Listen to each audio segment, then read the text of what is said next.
I never thought the Lord would allow me to see with my own eyes what thousands only imagine in rumors or speculation, but that early morning, while I was praying and fasting, seeking answers for my ministry, I was raptured in spirit to a place that was not of this world. The clock read 3:33, and an invisible force pulled me from my room. I found myself in a dark hallway whose walls sweated liquid fire. The air was thick, burning, filled with screams that resembled nothing human. I understood immediately, I was in hell, and there I was going to witness something that would mark my soul forever. The first thing I heard was music, but not a heavenly melody, rather distorted chords that seemed to slither like snakes through the flames. They were familiar songs, melodies that on earth had filled stadiums and conquered generations. I felt a chill because I recognized the notes. They were Beatles songs, but sung with demonic, twisted, mocking voices.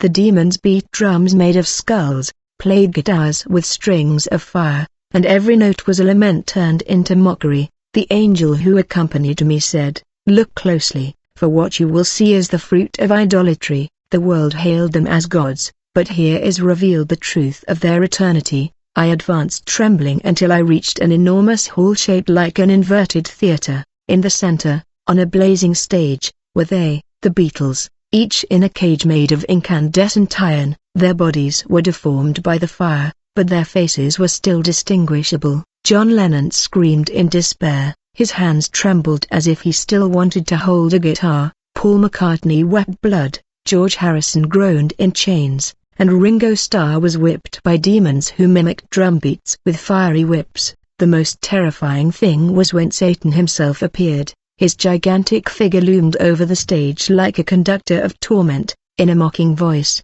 he said, "Remember when you declared yourselves more famous than Jesus?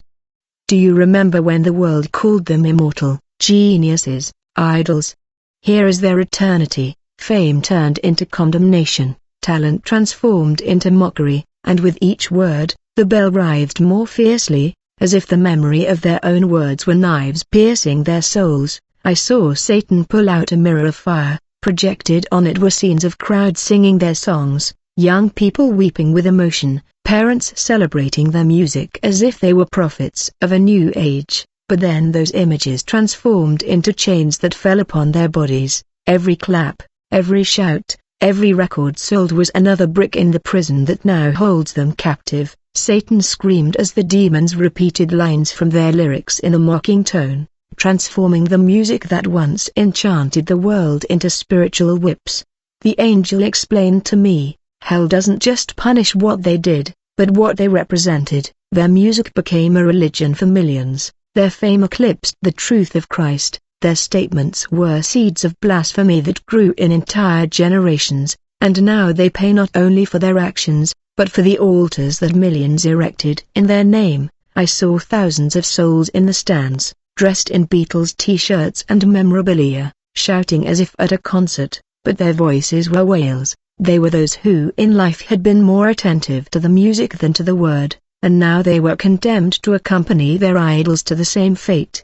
The spectacle was macabre. Demons disguised as fans waved burning banners, chanted songs in blasphemous tones, and each chorus was another nail in the Beatles' cages. Satan smiled contentedly, holding up a blood-stained contract. They didn't sign with ink, but with their pride, with their rebellion, with every word against the heaven. This was the price, and now I'm collecting my share. John Lennon shouted, "One more chance."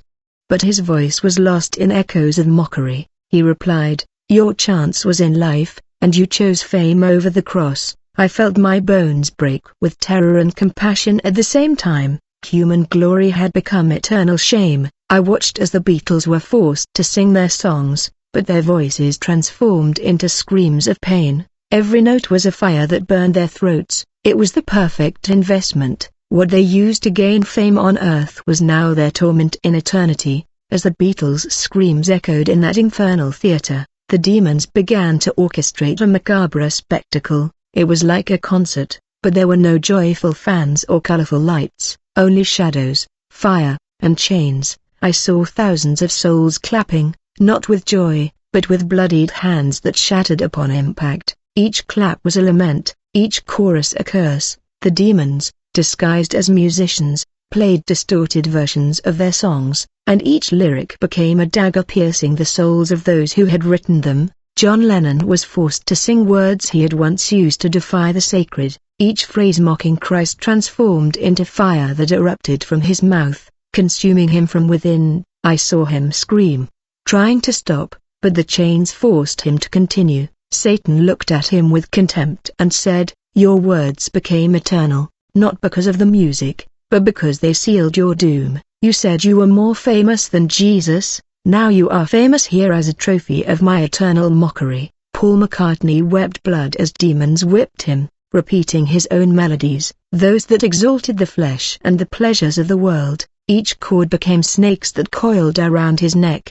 The angel explained to me, every song that led millions astray from the truth is now their condemnation. It's not about the notes, but the spirit behind them. The enemy took music as an altar, and they were priests of a misguided worship. George Harrison, who had dabbled in Eastern philosophies and spiritualities foreign to the gospel, was surrounded by demons dressed as false gurus. They forced him to repeat mantras that burned like coals on his tongue. Each time he tried to summon an inner light, the shadows enveloped him more, like snakes of smoke. Satan mocked, saying, "You sought peace in other ways? Here is your eternity of silence and confusion. You rejected the only path, and now you are lost forever." Ringo Starr was lashed with whips that mimicked drum rhythms. Demons kept time, striking his body as if it were the instrument of a hellish symphony. Each blow raised sparks of fire that rained down on the doomed crowd. Wails mingled with screams of songs that had once been anthems of youth, and all hell seemed to dance not with joy, but with a soul-rending sarcasm. The most terrifying thing was seeing the multitudes of souls who had followed the Beatles in life. They were condemned to eternally repeat the choruses of their songs, but their voices were shrieks.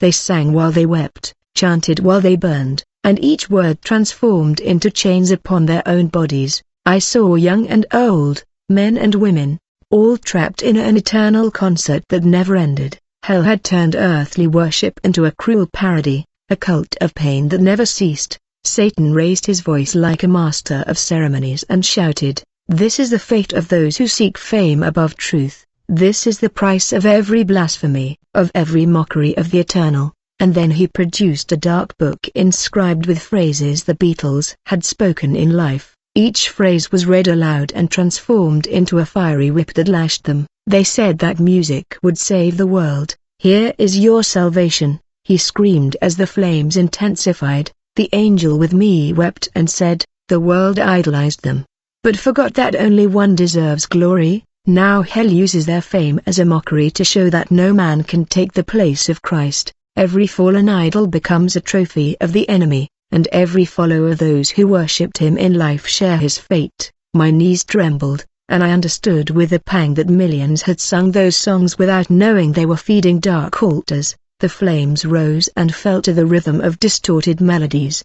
It was as if hell had created an eternal concert to display its victory over idolatry, and in the midst of that spectacle, I saw Satan pointing toward the earth, saying, "Even today they continued to sing his songs. As long as his music lives on, I will continue to claim souls," and a mocking roar filled the entire abyss. As I watched that infernal concert, the angel drew my gaze to the highest stands. There were not only the Beatles and their followers, but entire multitudes of souls who in life had given their hearts to music more than to truth. I saw entire generations marked by the songs of the Beatles, young people from the 60s who had screamed for them in stadiums, parents who had passed on that idolatry to their children, and even grandchildren who continued to defend their legacy as if it were a religion. They were all there, trapped in the same condemnation, as if the echo of their music had dragged entire families toward the abyss. The angel explained to me in a grave voice, "The enemy doesn't use music merely as entertainment, he uses it as doctrine. What began as melody became philosophy, and what seemed like art became an altar. Every lyric repeated without discernment was engraved on millions of hearts as if it were truth, and those seeds grew to produce idolatry, rebellion, and blasphemy against God." My eyes filled with tears because I understood that it wasn't just the Beatles who were suffering, but all those who had built invisible altars around them. I saw how Satan unfurled a great burning scroll that stretched like a curtain over the abyss. It projected scenes of the earth, massive concerts, thousands of young people raising lighters, weeping, singing every word as if it were a creed. I saw interviews where they proclaimed phrases of freedom that actually concealed spiritual chains. "We did more for the youth than any preacher," some said, and those words were like spears piercing the heavens. Hell celebrated because it had managed to supplant sermons with songs, temples with stadiums, Bibles with records. The angel showed me how the lyrics became spirits. Words about rebellion were demons that incited children to disobey their parents. Words about pleasure were chains of lust that trapped entire generations. Words about pride transformed into false grounds that led thousands to live believing they didn't need God. And all that, disguised as music, was received with smiles and applause. The enemy was cunning. He didn't need satanic temples to deceive. He only needed catchy melodies. The most terrifying thing was seeing how that influence remained active even after the members' deaths. Younger people of this generation are entering the same abyss simply because they chose to embrace the nostalgia of that music. Satan roared mockingly, "They live on in every playlist, every documentary, every film, and as long as their songs are played, I will continue to harvest souls." And with each word, more chains fell upon the doomed multitude. I saw John Lennon being forced to watch, over and over, the moment he declared that the Beatles were more famous than Jesus. That phrase echoed endlessly, and each repetition was a fiery lash across his back. Paul Carney saw crowds singing his lyrics while demons screamed at him, "Look what you inspired, look what you spread." George Harrison was tormented by figures mimicking false gurus, telling him, "Your search for peace without Christ opened doors to millions of deceived people," and Ringo Starr was ridiculed by demons mimicking his drumming, mocking every beat he'd ever made, to thrill crowds. The most painful thing was seeing thousands of young souls who had never met the Beatles in person, but who had idolized them as if they were eternal. They screamed with chains in their throats, forced to repeat lyrics they never fully understood, but had accepted as part of their identity. It was cultural slavery disguised as freedom. The angel told me, "That's what happens when man places other men on the throne that belongs only to Christ." Idolatry doesn't always take the form of a statue. Sometimes it takes the form of a song, a poster, a souvenir. Then I saw an even more macabre spectacle. Satan ordered the demons to recreate iconic moments of the band. I saw them reenact the famous rooftop concert, but this time there was no joy. Only chains and fire. I saw them imitate album covers, but the faces were distorted and burned like flaming masks. Each scene was a reminder that what was exalted on earth was now ridiculed in hell. The enemy not only punished them, but used them as trophies to demonstrate that no one who defies heaven goes unanswered. The angel touched my shoulder and said with tears in his eyes, "You see, just as on earth they filled stadiums, now they fill prisons. Just as they were acclaimed as gods, now they are exposed as slaves, and the multitudes who followed them share their fate." This is what happens when talent is confused with divinity, fame with salvation. The enemy does not spare his own servants. He exalts them only to destroy them. Suddenly, in the midst of that infernal concert that seemed to have no end, a radiance pierced the darkness. It was not a reflection of fire nor a demonic spark. It was a pure white light, impossible to imitate. Satan stopped dead in his tracks, and the demons retreated like wounded animals, in fear of that clarity. The distorted music ceased, and the only sounds were the roar of the flames and the cries of the trapped multitudes. The voice of heaven then resounded like a soft but powerful thunderclap. "They chose his glory before mine. They sought to be called gods when there is only one true God, and this is the consequence of their idolatry.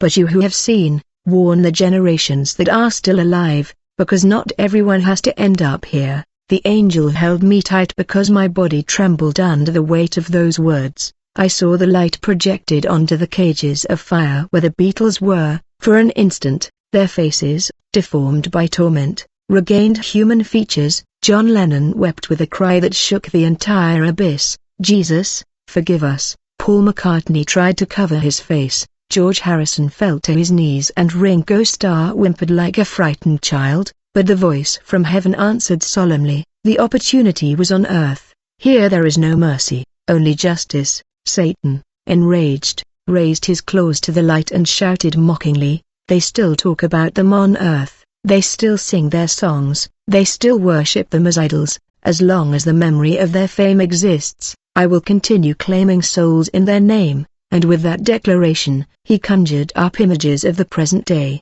young people with headphones, parents watching documentaries, crowds celebrating anniversaries of their albums. Each image fell like chains upon new souls that were dragged toward the abyss.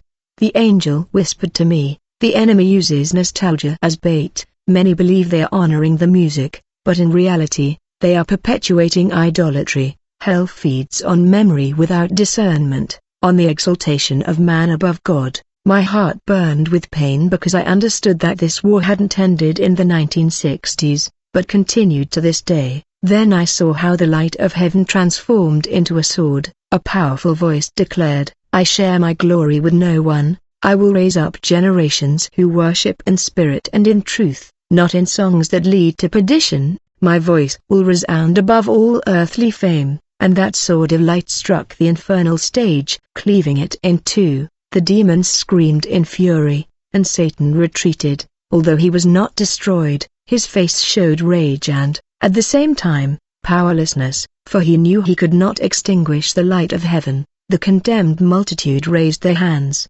pleading for a second chance, but the door was closed. The angel explained to me, "The Lord shows this vision not to condemn the living, but to warn. Many who follow these steps today can still choose life. You must speak boldly, because every testimony shared is a weapon against lies." In the midst of that tension, Satan roared again, "You can preach, you can shout, but as long as there are men who prefer fame to the cross, I will continue to reap. As long as the world continues to call idols legends, I will continue to crown them in my kingdom of chains." His laughter once again filled the abyss, although it was clear that the light had weakened him.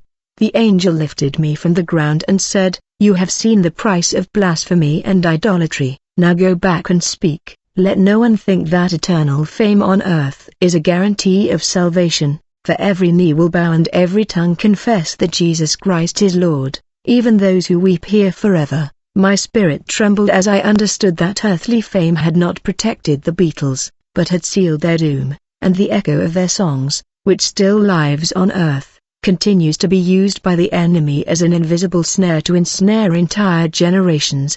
The Lord commanded me to warn them, "Do not repeat their phrases as if they were wisdom, do not raise altars to their name, do not put your hope in fallen idols, seek my glory, for only in me is there eternal life." The radiance of heaven faded little by little, leaving an indelible mark on that abyss, but hell roared again with force. The demons, though frightened by the light, redoubled their mocking spectacle. It was as if they wanted to demonstrate that even in the midst of partial defeat they would continue claiming souls. Then a group of demons took to the stage grotesquely disguised as teenage fans from the 60s, waving burning banners with blasphemous phrases. They shouted the names of the Beatles in distorted voices as if they were chants of inverted worship. I saw Satan, with a wicked grin, raise that fiery mirror again. On it were projected scenes not only from the past, but from the present: concerts, tributes, films, documentaries, merchandise, even children of today dancing innocently, to the rhythm of those songs. Each image was another nail in the chains that held the infernal stage.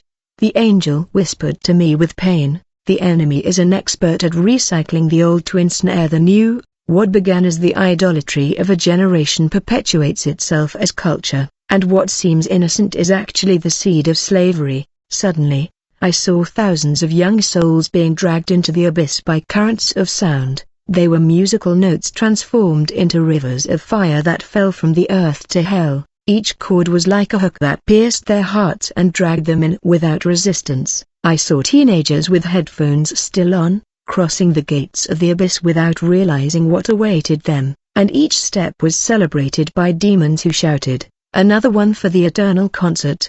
The angel showed me how the lyrics, repeated for decades, had formed invisible doctrines: free love, rebellion against all authority, pleasure without limits. All those seemingly harmless phrases were spirits multiplying across generations. The enemy had managed to disguise rebellion as freedom and idolatry as culture, and millions had fallen into that trap without realizing they were opening spiritual doors to their own damnation. Then, a chilling detail appeared before my eyes. Satan brought out a music stand of fire and placed burning scores upon it. Each musical note written on them was not ink, but blood. The angel explained to me, every clap, every tear, every life given over to idolatry was an offering collected by hell. The blood of entire generations was inscribed on those scores like invisible contracts signed with emotion instead of discernment. He raised those scores and shouted, "As long as their songs keep playing, I will keep claiming souls. I don't need them to believe in me. It's enough that they believe in themselves. I don't need temples. It's enough that they raise altars of nostalgia in their hearts.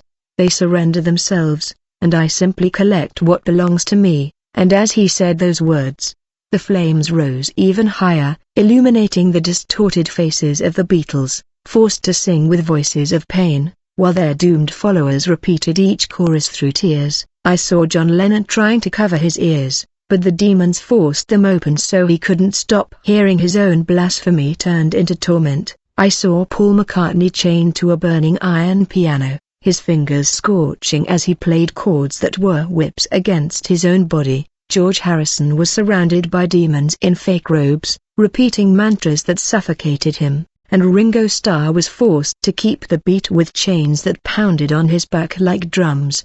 The angel, with tears in his eyes, told me, "They are an example of how the glory of man becomes eternal mockery, but the message isn't just about them, but to warn those who are still alive. Idolatry never ends well, whether with music, fame, or riches. Everything that steals the glory that belongs to God ends here in eternal chains." I looked up and saw heaven open for a moment. A soft but firm voice said, "Tell them not to seek refuge in songs, but in my word. Tell them not to worship men, but the beloved Son. Tell them there is still time to repent, because I do not want anyone to perish, but that all should come to repentance." That voice was like balm in the midst of horror, and I understood that even though hell mocked, heaven still offered salvation to those who still had life.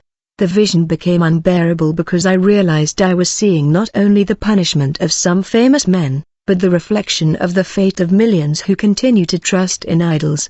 The angel squeezed my arm and said, "What you have seen you must tell without fear, even if they mock you, even if they say you exaggerate. Because the enemy feeds on silence, but weakens when the truth is proclaimed." The silence was broken by a terrifying roar. Satan, furious at the eruption of the celestial light, began to pace the scene like a caged beast. His eyes burned like glowing coals and his voice resonated with echoes that pierced the bowels of the abyss. "Let the whole world knows that human glory belongs to me. I gave them fame, I gave them multitudes, I gave them applause, and they gave me their souls. No idol escapes my grasp, and even those who still sing their songs today, though ignoring my name, are already marked by my seal." His words made the cages of fire tremble where the Beatles were chained. I saw Lennon writhing, McCartney pounding on the bars in despair, Harrison screaming in a deep lament, and Ringo shrinking like a child. The stage transformed into a cruel parody of a concert. Every lament was amplified as if by invisible microphones. Every clang of a chain was percussion, every scream was melody. All of hell sang. But not songs of hope, but of eternal condemnation.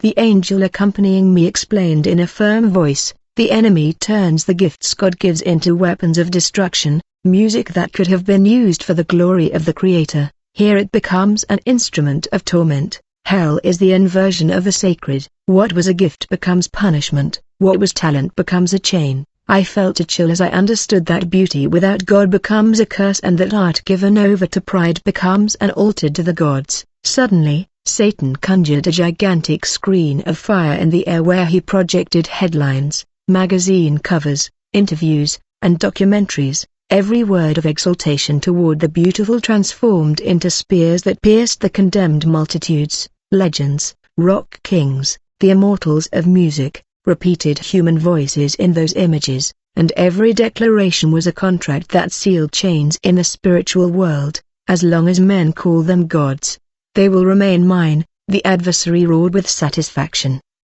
The angel, with tears in his eyes, told me, the world believes that words are harmless, but they don't know that every declaration raises altars. When they exalt man more than God, they are unwittingly signing a pact. Idolatry disguises itself as culture, but before heaven, it is still sin. That phrase pierced my heart, because I understood that even phrases of innocent admiration can open the gates of hell when they displace divine glory. I then saw how the scene shifted to earth: young people in bars, families at gatherings, tribute concerts in modern stadiums, all singing with euphoria. What for them was mere entertainment, in the spiritual world, they were invisible chains descending from their throats into the abyss. Each chorus fueled the flames, each ovation strengthened the Beatles' burning cages. Satan smiled and shouted, "They continue to worship, it doesn't matter that they don't name me, as long as they exalt their idols, my kingdom grows."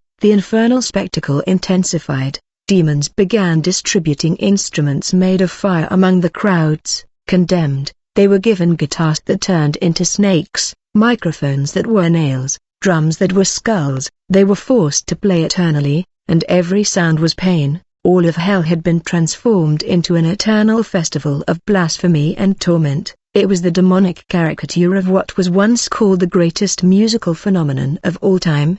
The angel pointed at me urgently and said, "What you have seen is not only condemnation, it is a warning." Just as he boasts of his victory, so too does heaven want to awaken those who are still alive. The danger is not in the dead, but in the living who imitate them. Every generation that inherits their music without discernment also inherits the chains. Speak without fear, because many can still be freed and recognize in time the poison disguised as melody. The angel's words were like fire in my bones. I saw then that thousands of young people on earth were at a point of decision. Some listened to the songs and laughed, but others felt a deep emptiness, as if something in their spirit recognized that they were not just melodies. It was as if the Spirit of God were still touching their hearts, giving them the opportunity to choose between following cultural idolatry or breaking with it to seek eternal truth. Satan roared for the last time on that stage, raising his hands like the conductor of an orchestra of torment. This is the legacy of the Beatles. No matter how many decades have passed, their echo continues to enslave, and as long as their fame is remembered, I will continue to collect. Their laughter resonated like thunder that shook all of hell, and in that echo, I understood that what I had witnessed was a prophetic warning for this generation. The scene of hell began to change shape as if it were a living theater. The fire transformed into giant screens where multitudes of people appeared, not only from England or the 1960s, but from all subsequent generations. I saw teenagers from different eras, with headphones, with vinyl records, with cassettes, with headquarters, and then with smartphones. They all moved their heads to the rhythm of the same songs, repeating lyrics that seemed harmless, but which in the spiritual world transformed into decrees of idolatry. The angel told me, every time a generation revives what is not under the blood of Christ, it also revives the chains of the past. The enemy knows how to perpetuate his conquests through music and culture.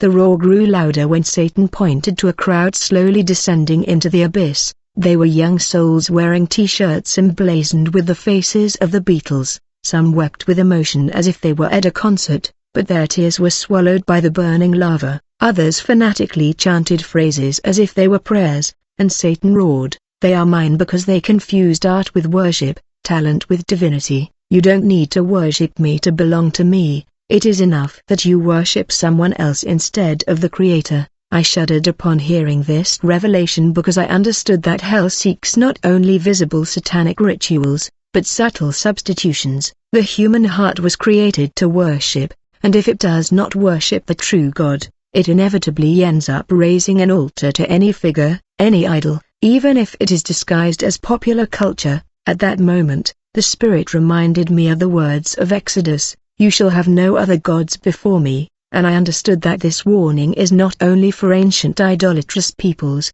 but for every generation that raises up stars instead of looking to the cross.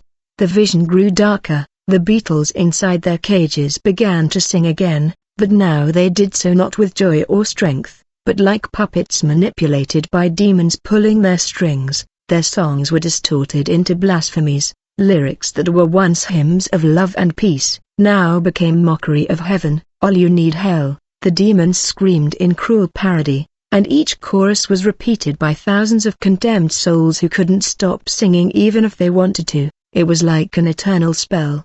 The angel took my arm and he showed another scene. On earth, innocent young people were learning to play guitar and repeating Beatles songs as an exercise, which for them was innocent fun. In the spiritual world, it became an echo that fueled ancient flames. Look, the angel said, hell doesn't just choose explicit pacts, it also takes advantage of ignorance. Those who don't discern repeat chains, and each generation that imitates inherits the spiritual burden of the previous one. I then saw thousands of musicians who had taken the Beatles as inspiration. Some achieved fame, others died young, many ended up in excess.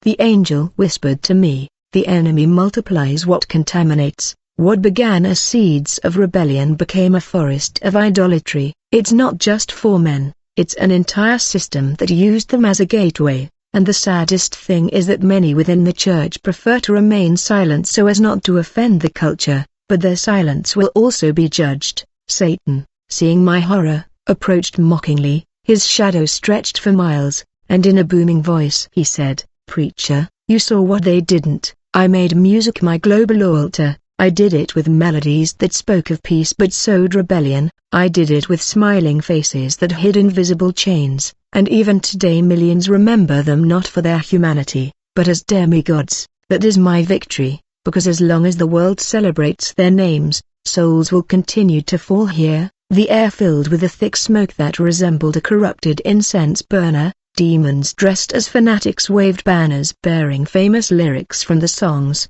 but instead of joy, the smoke from those banners was poison. The souls who breathed it grew weaker and fell to their knees. The Beatles watched helplessly, knowing that their legacy was now the cause of damnation for millions. Lennon screamed through the flames, we didn't want this, we didn't plan it this way, but Satan interrupted him with a sadistic laugh. You didn't need to plan it. You just needed to live for yourself. I did the rest. My heart broke at the contrast. On Earth, the Beatles were remembered as geniuses, icons, inspiration. In hell, they were displayed as trophies of eternal defeat, as trophies of vanity.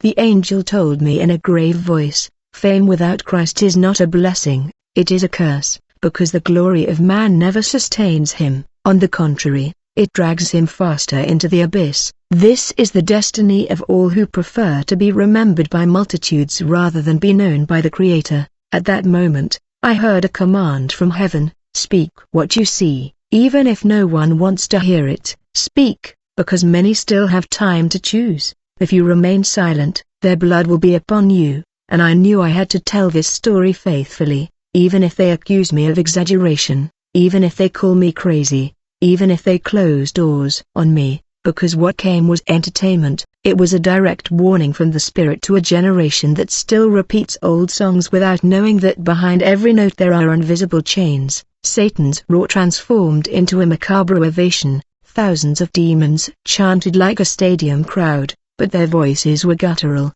distorted like echoes of breaking bones. All of hell vibrated as if it were an endless concert, a festival of idolatry where the Beatles were fallen stars turned into eternal examples of perdition. I felt that my ears were going to burst, that my soul was breaking from enduring that infernal cacophony. The angel beside me covered me with